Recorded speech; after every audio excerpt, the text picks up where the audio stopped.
And so what's the primary message that you want the reader to take away from this latest book that you've written, Barry? So the whole point is people to be more reliant, and then and to build their retirement plans on more life insurance and annuity based products. So that's the that's the fundamental.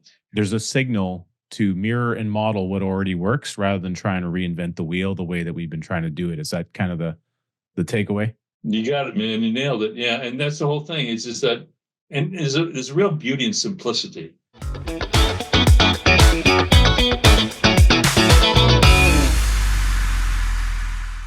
Yeah. So this is the new one, guys. So this is and it's the same continuation of the gambling with other people's money. And we have them 401ks and in the U.S. What do you call them? RSVPs? What do you call them? RRS, yeah, registered retirement savings plans, where there's no savings, and the plan is how the government's going to get your money. Same thing. Do you follow me? It's just just rebranding, And so again, so it goes on and again and again. And so this book is about buybacks and cryptocurrencies, which actually were pretty big in Canada too, which is still are up in BC and stuff like that. There's actually miners up there. A lot of these have gone public through what are called special purpose acquisition companies. Yep. A lot of them have gone bankrupt. Yeah, SPACs and unicorns, and then so it's the same old, and it's and then if you want to talk about it, we can also you guys, if you're in Canada, we can talk about my friend Brookfield, okay. But anyway, so I think really one of the big things really is what you're doing for your clients and for the public is such a good thing, because people are really not getting the truth, and so true. They're not getting the truth, and instead of patiently, you guys play any sports? Oh yeah, hockey. What do you play? Hockey. And I watch it because my back's not so good, but how long you play hockey for, Jay? For me personally, I've been obsessed with hockey since I was a fetus.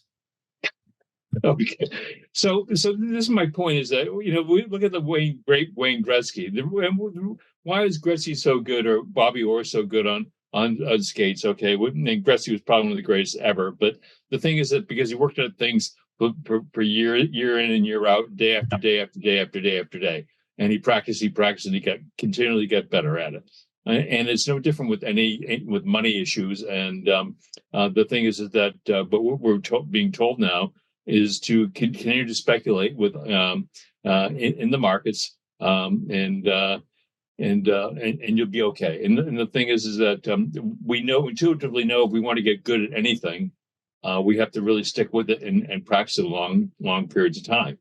And it's like I write books, and people think it's hard writing books. It's very, very difficult. I mean, you have to work in. Generally, I'm up at 5 a.m, whatever, and I work in the stuff. And but then God bless me, and eventually we can finish the books. But it takes a long period of time. So I salute what you guys are doing, because it's now more important than ever that really people invest in themselves and really take back their financial future. And because this is not going to end well with all this rampant inflation, which we have in the U.S., Canada, throughout the world, because of all the money printing.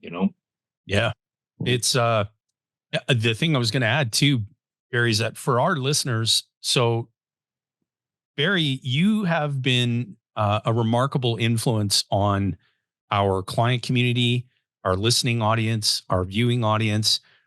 And it all began with Pirates of Manhattan, which, for anybody listening or watching, if you have not read that book, not only should you buy that book, but you should get your hands on anything that Barry has written, because your eyes are going to be opened to a whole new financial world. And speaking of that, with the election coming up, so Barry, you may not know this, but we operate in the United States now as well. So about 30+% of our listening audience was continually reaching out to us saying, look, we're American. We understand this is Canadian focused content. but can you point us in the right direction for someone to give us a hand with, in our case, implementing the infinite banking concept, the process of becoming your own banker? So that gave rise to, how many more times do we want to hear that question before we recognize that this process doesn't recognize any borders? We should be serving Americans as well. And so we've been doing that. And that's what caused us to brand over from wealth without Bay Street to wealth on Main Street, which is what we're now known as. And you played a role in this, Barry. Like, thank you. You're much too kind. You're much no, too it's kind. it's the truth. It's the truth. And so when you think about the upcoming election as an example, people are thinking, okay, in America, am I going to vote for lower groceries or to prevent World War III? Like, what's your take on the fact that we're recording this before the election? Any perspective on how it's going to impact the financial sector? By the time this airs, it'll be after the election. So it's going to be interesting to have this discussion and then see what happens. That's a great question, guys. It's just, I love this country, where I live. I mean, I live in a beautiful area. I live in New England. I live on the seacoast of New Hampshire. So, a little bit outside my door is the ocean. And so, so I'm very, very grateful. And I love this country. And I've spent a lot of time in Canada too. And I love this country. And, the great question. I think, this is me. I mean, this is very corny, but I kind of have my 5 F's. Did I ever tell you my 5 F's, guys? No, I don't believe you have. Okay. Well, I keep it really simple. My 5 F's, and the most important thing is my faith is my most important thing in my life. Okay. My God, and my faith. Number 2 is my family, obviously. And number 3 is my friends. No one does anything without friends. Okay. And then the next thing is really physical fitness, and then last thing is finances. So that's kind of my hierarchy of needs, if you will, my Maslow hierarchy of needs. So I think we're in not end times, but we could. I mean, my greatest concern right now is that we don't blow this whole place to smithereens when we look at what's going on in the Middle East right now. So that's really kind of my greatest concern, more so than anything, more than monetary.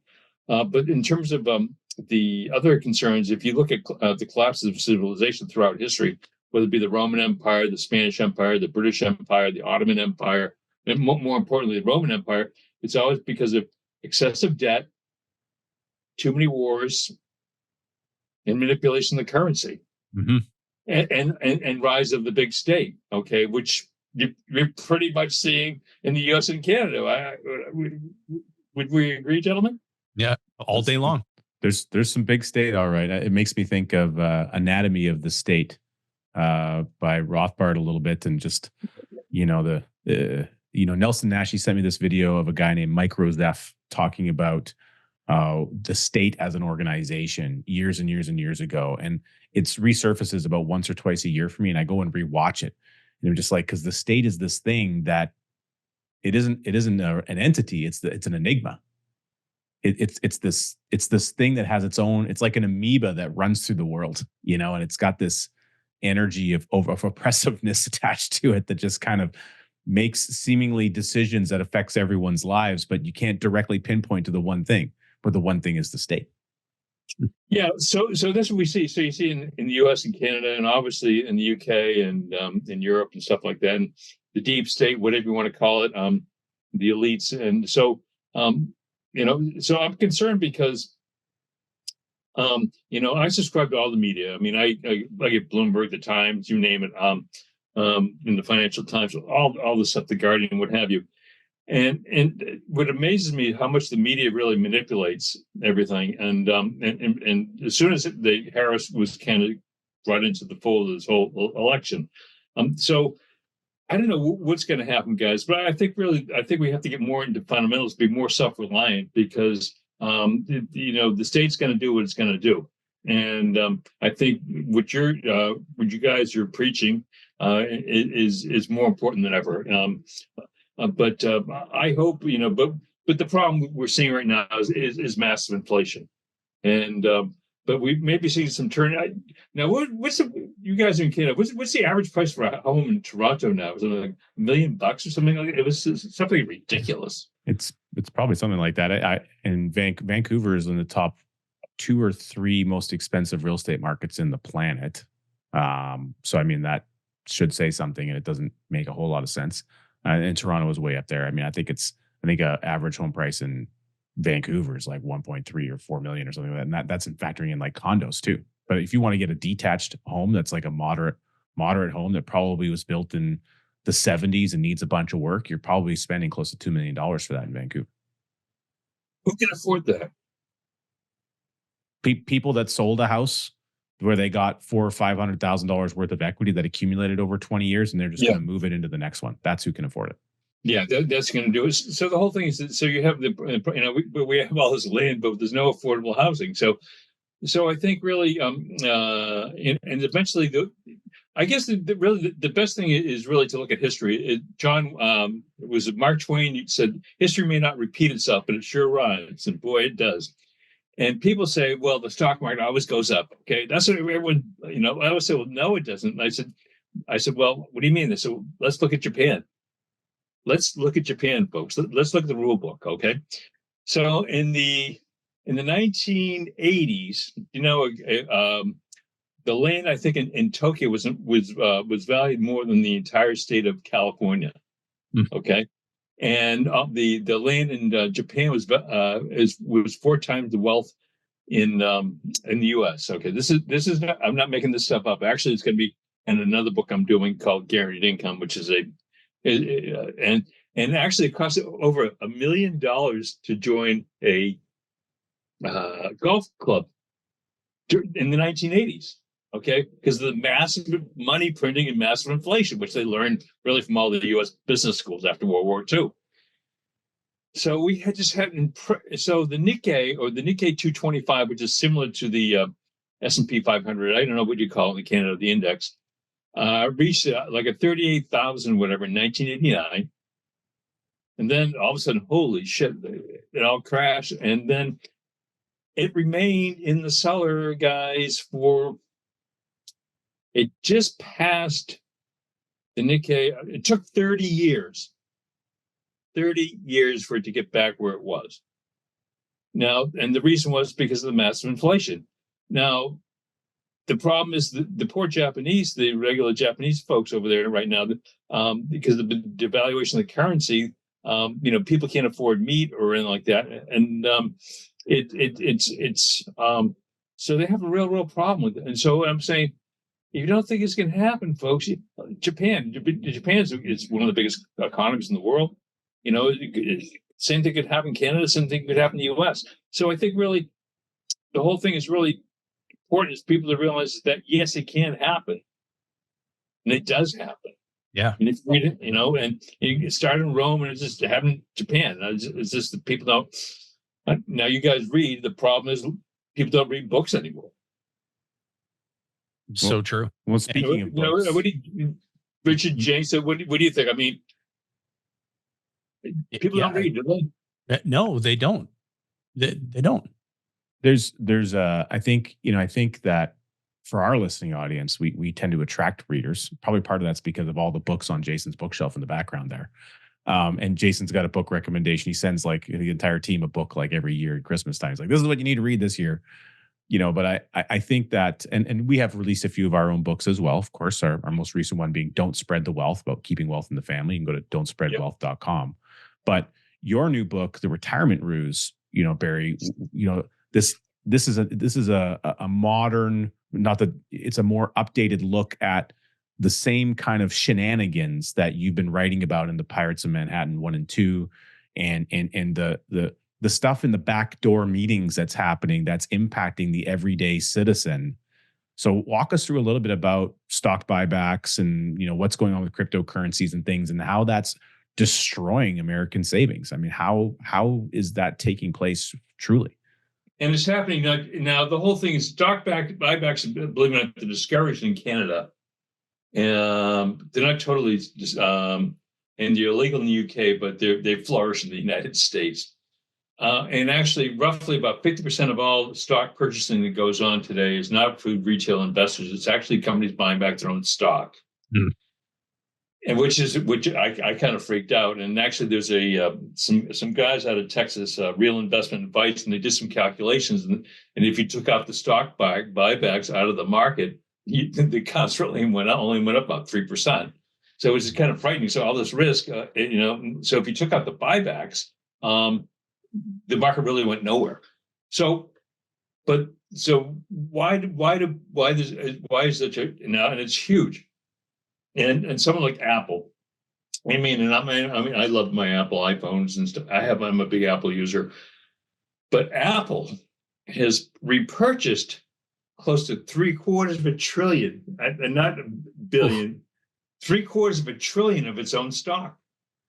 And why do they do that? Because most executive compensation is based upon stocks, the share prices, and so by buying shares outstanding, you reduce the inherent value of the rest of the shares. In other words, if say we have 100 shares of something, and we use, instead of putting money back into the company or into new products or into better employee benefits or to new types of innovation, instead of putting money into which is a better long-term organic growth, if we take our company treasury money and we reduce the amount of shares outstanding, and our compensation is based on stocks, our compensation goes way up. It's like magic. And it's manipulation. Now, the irony of the whole thing, guys, it doesn't always work.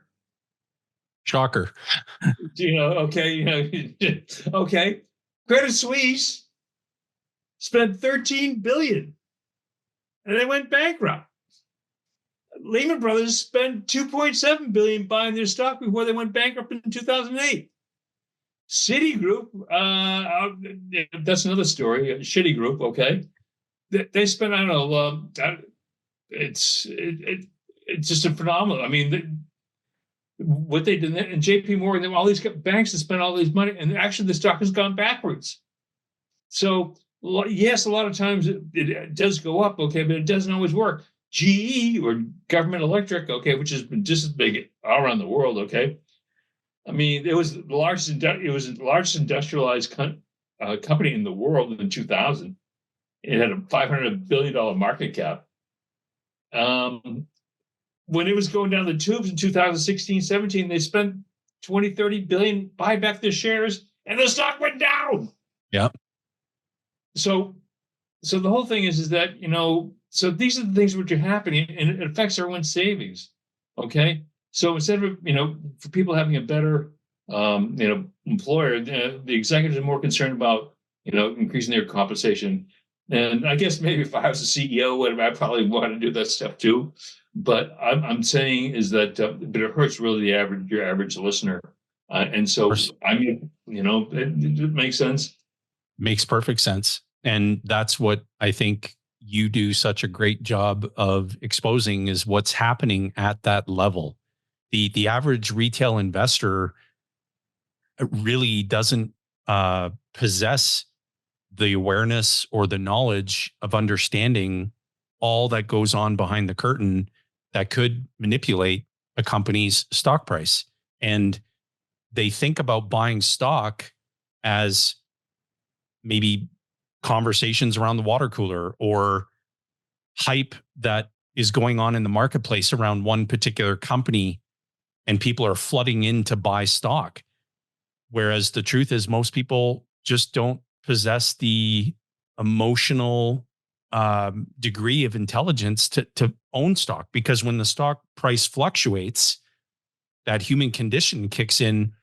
We used to use the analogy that the human condition is that people, they buy high, and then the stock market price, or the market declines, the stock price declines, they sell low, and then they repeat that cycle until they're broke. And they complain about it the whole time, wondering what happened and wondering where all their money went. Yeah, and I don't know how bad it is in Canada. I mean, luckily, and I actually go through the World League tables, by the way, and actually you're better than us, okay? Where Canada, the now Mercer out of Australia, they do a study every year on World League tables, who's the best and who's the worst. And unfortunately, Canada, you're number in the. You know where Canada is in the top 25. Have any guys have any guesses? I wouldn't wager a guess. I'm going to give it 11. Richard, you're right. Spot on. Number 12. Okay, Switzerland's number 11. Okay, but this is the whole. This is in the U.S. We're number 22 in the top 25. So we know how to build bombs and weapons and mass weapons of destruction. Okay, but we can't build a retirement plan. Actually, the best place if you're going to really want, you could build one that's going to be destroyed, though. So that's kind of in alignment. And the irony of the whole thing. You know who has one of the best retirement systems in the world? Is Israel. Wow. They're number 4 or 5. Really, the best retirement systems are the Netherlands, Iceland, Denmark, Israel, Australia, down under A. But so one of the things is that it's a real problem because of this whole speculation going on, and so actually Canada is better than the U.S., but the regular people are really kind of in the same boat. I think if you're a government employee, you work for it was the Alberta Investment Authority, or you work for the OMERS, the Ontario Municipal Employees, or the Caisse de dépôt de the big Quebec pension plan. If you're a government employee, you're fine. But if you're a regular person, you're going to be really hurting. So I think what you're showing people to do is to be more self-reliant. It is awesome because the state's not going to bail you out in the end. Very true.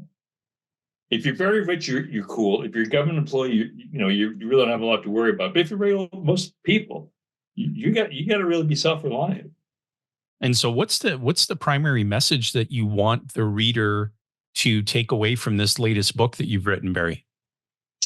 Well, it's an irony. This is kind of an appetizer. Now, the reason why I did this book is because I had this massive book. It was like 1,000 pages. The reason why I wanted, it's kind of like an appetizer because I really wanted people to be aware of the problems which really affects their savings. Am I making? Because so much of this comes from other people's money, i.e., like Fidelity is really big in Canada. Am I correct? Yes. Yeah. Okay. So it's really so I show like how Fidelity fund some of the disasters like actually the funny thing, they were involved in the latest one, the leverage buyout of Twitter, and they marked down that investment by like I think. Matter of fact, I would about 75 cents down, and it's for every dollar they invested, they marked it down by like 75 cents. So my point is that in Fidelity they're not using their money; they're using other people's money. That's right. And so money's so fungible. If it's in a Canadian mutual fund or American mutual fund, they're pretty much the same. So my point is you have no control of it. And so what I'm just showing, and so what I did is I detailed all that stuff. The thing is with you, I think, if you ordered some of this through, you've ordered these books in bulk through me, which is really the best thing to do because bloody Canada, their postage rates, my holy moly. I mean, it's like I can ship something cheaper to Australia than I can to Canada. And it's true. So if you want to, but so there actually will be coming out with an ebook too. But so the whole point is people to be more reliant, and then and to build their retirement plans and more life insurance and annuity based products.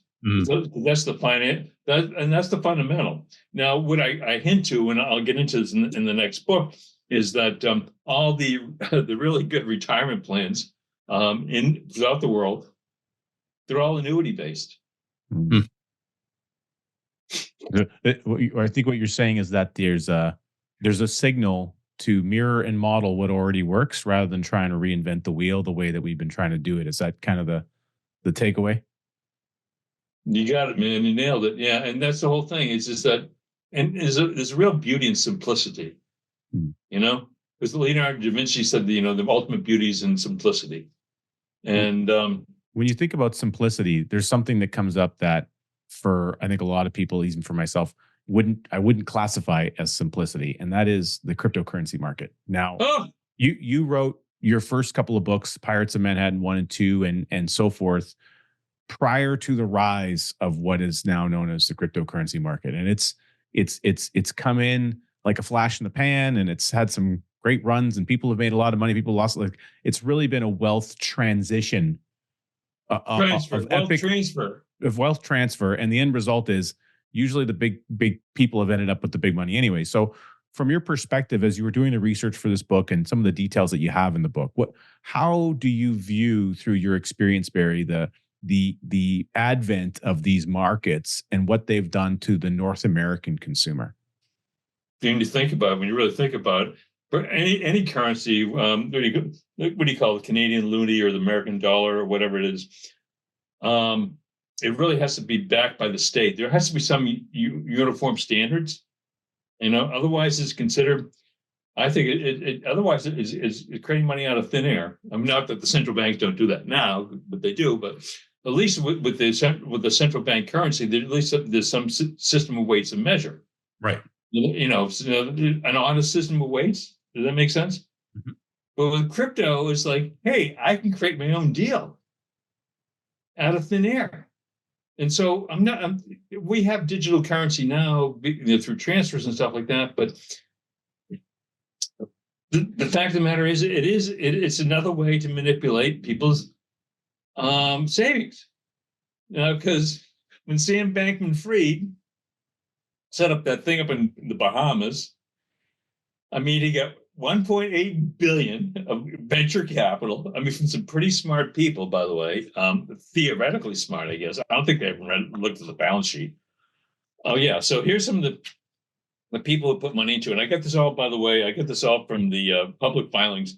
Blackstone Group, Gisele Bündchen, Tom Brady. Actually, I think some Canadians put money in there. Kevin O'Leary.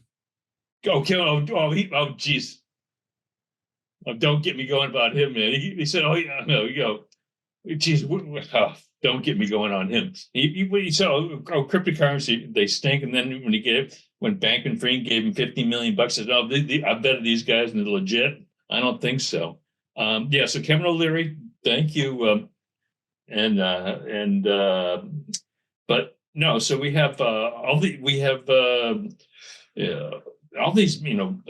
people investing 1.8 billion into the company, and they convinced 8 or 9 billion of retail savers money to put into this stuff. It's vaporized. Now there was something which came out this week in the courts that I think they're going to be able to get $230 million back from the. But we're shy. I mean, that's $230 million on Won't the trustee and the bankruptcy people need to get a big chunk of that before it gets to any filters down? Well, they'll get about 20% of it. About a third. Yep. Actually, a third. It's roughly about a third. Matter of fact, I don't know if you guys remember this, but this was before your time. There was a guy by the name of Alan Stanford Financial. I don't know if you remember him. He was in 2008. A little bit before your time. Well, actually, one of the biggest brokers was of this. And he sold these like fake CDs, and this is all true. And actually, this is in the back of this book because I kind of concluded with that. Is that he sold these fake CDs out of this Caribbean bank and additional banks like TD Bank and HSBC and all these banks were big sellers of it. It took 13, 14 years, guys, to settle this thing. Wow. Okay. It was just settled last February. TD Bank, Toronto Dominion, was the biggest broker of this stuff. They paid like 1.2 billion. I can give you the exact figures, but make a long story short, 78 billion was lost. They only recovered 2.7 billion out of the 7 or 8 billion which was invested with Stanford, but the lawyers got a third of that. So the whole thing is that. So what you're doing, folks, is the old Will Rogers said, I'm not so concerned about the return on my money, but the return of my money. And so This is a problem we face in the U.S. and Canada all the time. And so we have this gambling stuff well, all these very theoretically, supposedly smart people, all these Blackstone and all these, Willoughby Capital, Thoma Bravo, big private equity firm. I said, did they even look at this guy's balance sheet? But anyway, so that's neither here nor there. So that's done, and so and that was the biggest one. And then irony, there's another one. Thank you for bringing it up, guys. There was another one, Celsius Network, which this involves old Canada, So actually, the guy actually ran this private equity firm called Westcap Capital. He actually has a house from about a mile from here. Okay, he has this big compound, right? And he invested their money, $400 million, in the Quebec pension plan into Celsius Network. And guess what happened to them? Bankrupt. What do you call it? Administration. What do you call it? Administrative Act in Canada. Yeah, they basically took it over or whatever, but not to do nothing. It's basically kaput. So those are the two biggest ones, and they went bankrupt. But because of lobbying, and the lobbying on Bay Street or Wall Street, whatever, they've become more legitimate, and but now they're part of they were allowed by ETFs in January of this year, and so now we're going to see more of them. So it's just you have to be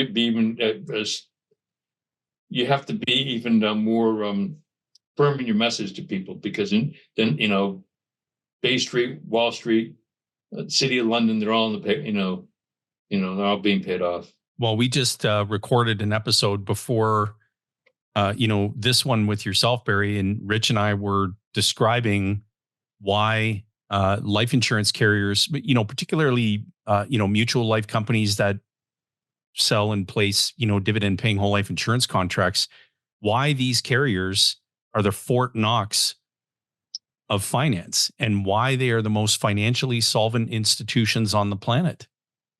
And if you think of everything that's transpired just over the past century and more, with the Spanish flu, the Great Depression, all the economic recessions, the tech bubble bursting, the COVID pandemic, the list goes on and on, the savings and loan crisis, we could talk about these calamities all day long.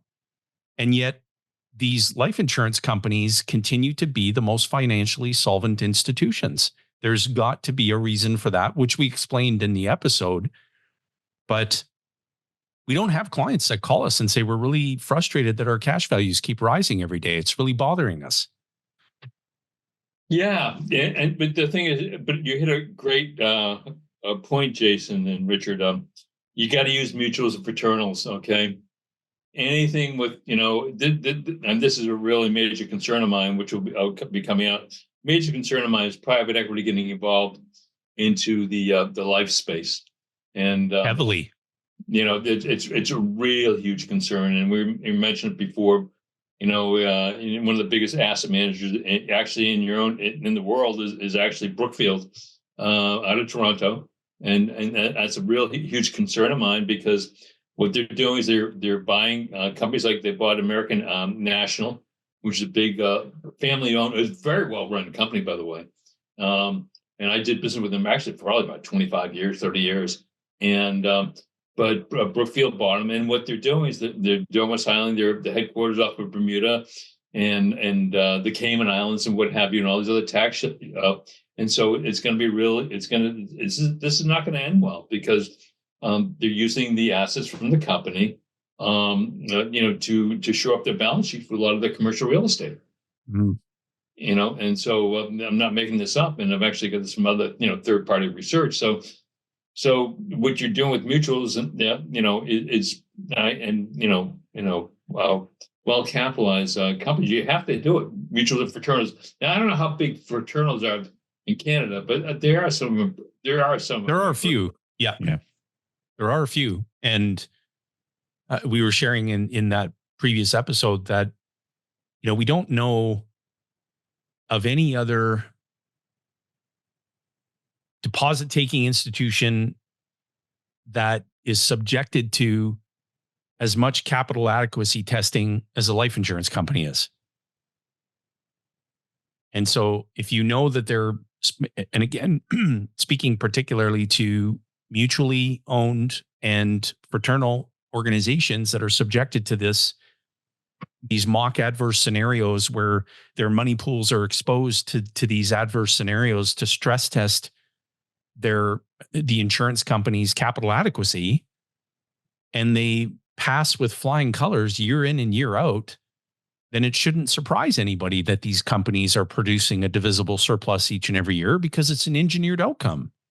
And yeah, so yeah, it's very, very safe. And the thing is that I don't know if you guys have researched it at all, but I have. But investment banks go down all the time, unfortunately. And the biggest one, which was the fifth largest investment bank in the country, was Drexel Burnham and Lambert in Los Angeles in 1989, which was insolvent, and it caused the collapse of executive life. It was the biggest junk bond thing. When again, that's what I'm saying. You got to stick with mutuals or fraternals.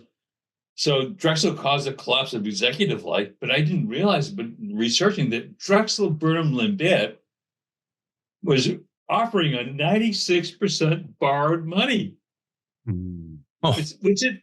which is crazy. Whereas a dumb mutual company, yeah, they maybe but they're very safe, So but this is this is what caused Lehman Brothers, and this is what causes so many of the other collapses of over leverage, and but they can't do this with the mutual or a fraternal life company. Very true. Yep. The thing you mentioned about the private equity and like Brookfield and how they're trying to gobble up and scoop up things, and there's been a number. I mean, last time we had we talked about a mutual who'd been acquired. I think it was Northwestern or something at the time when we spoke last. But there's also private equities are also going after the distribution force, and they're huge, huge. Things like IMOs and MGAs that are what like life licensed individuals and financial advisors contract through so that they can be able to access these many companies. Which I find very frightening. As a matter of fact, I was actually invited to, because of the books I've written, and I was not big of a producer, but I have been, pretty big, with several companies, and I almost signed an agreement, and then I said, "But who really owns this?" And I said, "I think it's private equity." I said, "We don't need to talk no more." I said, "And I'm not doing any business with you." I said, "I won't do it." Yeah, because I just know of all the bankruptcies and the over leverage and the problems of too much debt. If you look at what's really wrong with society today, it's too much debt and manipulation of the currency. Okay, and private equities, the whole business is built upon debt. I was actually invited to, because of the books I've written, and I was not big of a producer, but I have been, pretty big, with several companies, and I almost signed an agreement, and then I said, "But who really owns this?" And I said, "I think it's private equity." I said, "We don't need to talk no more." I said, "And I'm not doing any business with you." I said, I won't do it." Yeah, because I just know of all the bankruptcies and the over leverage and the problems of too much debt. If you look at what's really wrong with society today, it's too much debt and manipulation of the currency. Okay, and private equities, the whole business is built upon debt and over leverage. Okay, and I'm not against business debt or good debt. Okay, for reduce income or purchase a home or like that, but these guys are crazy. Mm. And people say, "Well, what do you give me an example?" Well, let's talk one mutual one. Sears. That was essentially, that was a huge leverage buyout, and went, I don't know, UK. So if a pension goes into insolvency in Canada, what happens? Is there a branch of the is there a government entity which bails out a failed pension? Well, I'm sure there is. I know that outside of, you mentioned Sears, I mean, this has happened to a number of companies. Didn't the same thing happen with Kmart and Consumers Distributing here in Canada, Rich? Consumers Distributing, it did, yeah. There were hundreds of locations across the country, and they, couldn't compete in the marketplace when Walmart started to make its entry into Canada, and private equity got involved, and And then they put a figurehead in, someone that they named CEO, and 3 months later, the business was gone. It was fully liquidated and gone. And so Yeah. it happens all the time. Yeah, and so, but the irony of the whole thing is, that all these guys made all this money on Sears, which was essentially one of the largest retailers in the world for a number of years, and then they went bankrupt and they dumped. I'll give you the exact figures. It's going to be in the book, but I don't know, somewhere 90,000 people of the failed pension plan onto the what's called the Pension Benefit Guarantee Corporation, which is the insurance group. Which basically the government backed, we're going to save you to what degree we can, and it's going to become a public liability that adds to the back of every tax-paying citizen. Yeah, and so what it does, unfortunately, then it just infects the rest of the pool for everyone else. So it's hey, things happen, guys. We don't know. I mean, there are legitimate business reasons for them closing, whatever. I'm not saying this, but these guys made a shitload of money, okay, and then it went into bankruptcy. 90,000 people. And the thing is, it discourages pensions and retirement well-being for everyone else. So this is the kind of thing which we're seeing in private equity now. And there's actually a term for it. It's called pension dumping. Mm-hmm. And so I haven't seen it in Canada. Thank God you guys have dodged a bullet on that one. But it's been also a problem in the UK as well. So, for instance, remember, did you have Toys R Us? Oh yeah, yeah. So there was no pension plan in the U.S. So if you had a savings plan, 401k, you're out of luck. But there was a actually defined benefit pension plan in the UK, and so the UK authority, it's called the Pension Protection Fund, had to bail them out. So I think for your listeners there, if when people get it, that insurance companies are really one of the places to warehouse your wealth. I think that you have to really emphasize that it has to be with a mutual or fraternal company, because the problem is now some of these are getting really big. Brookfield and Apollo Global Management, and Blackstone and the Carlyle Group and KKR. They're all buying the insurance companies now as their new piggy bank. So this will not end well. You may find this interesting, and probably already know to some degree, Barry. We had a great interview, a podcast episode. We'll try to link to that in the description, with an actuary with one of the leading mutual companies in Canada here, and he previously had worked for one of the large stock companies in Canada. And I asked him some questions, and we talked a little bit from his words around what was the boardroom meetings like at the new company, at the mutual versus at the stock company, and he said he was dumbfounded in the first number of meetings how they just went around the table talking about how they were looking out for and trying to do things to improve their clients' lives. He's like, you would never hear a discussion like that at the old company. Yeah. It's a totally different mindset. It's a totally different mindset. I remember, I think I tell you I was in a movie, The Baby Boomer Dilemma.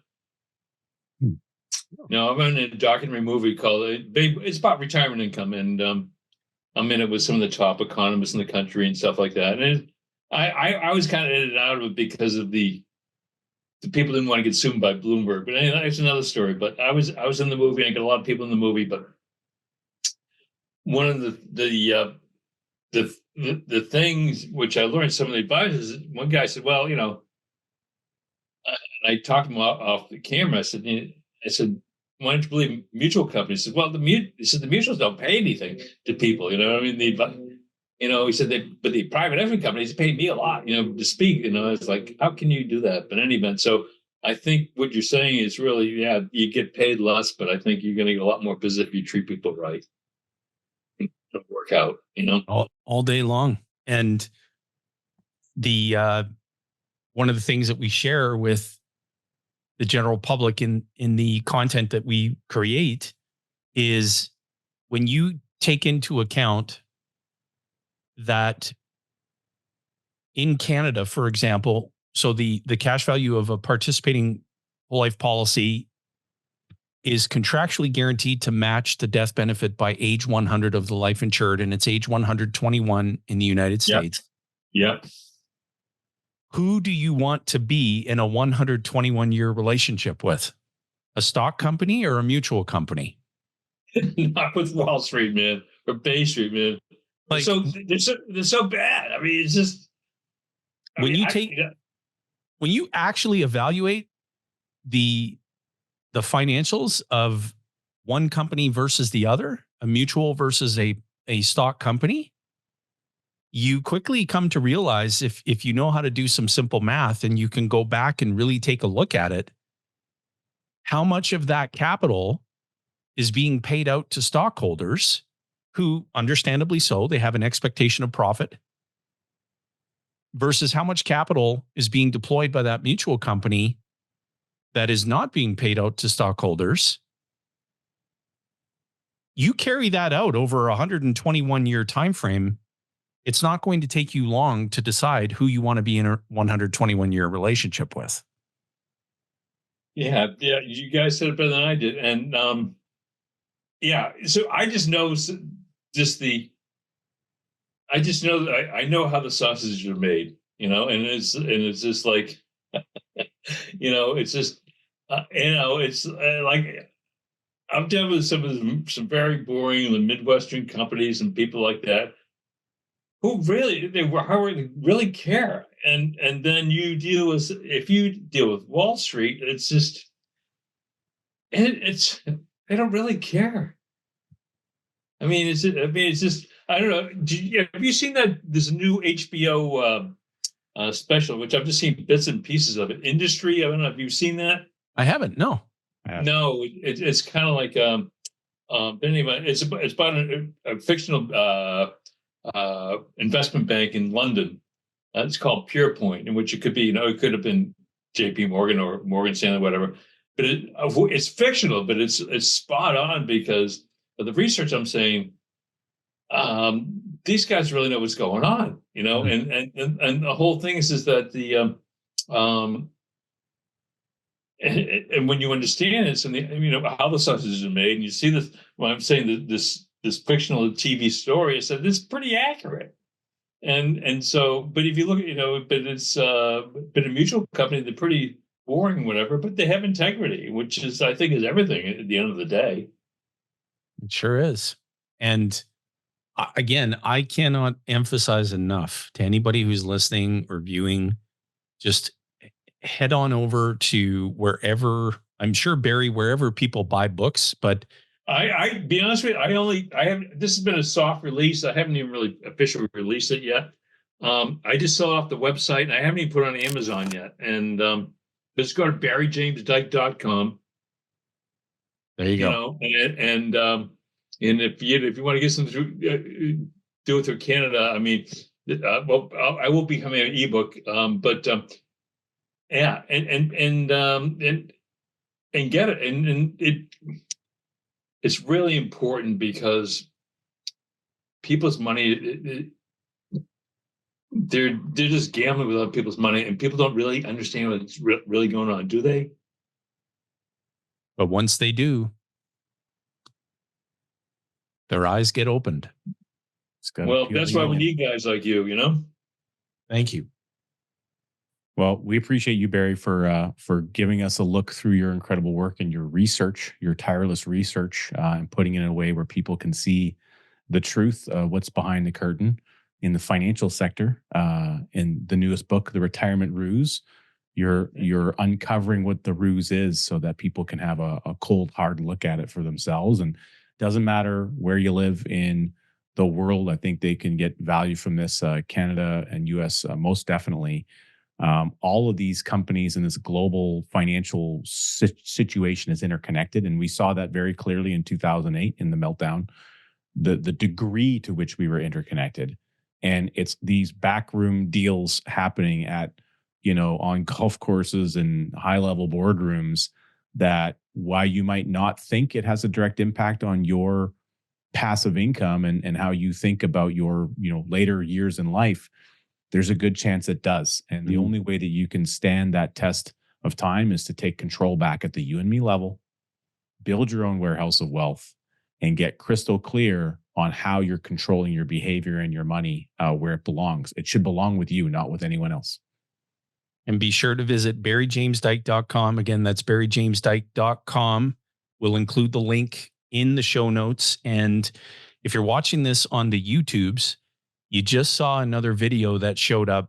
And the reason that we encourage you to continue your journey of learning is because there's no such thing as having arrived in knowledge. And so that's why we always recommend that you continue to watch that next video.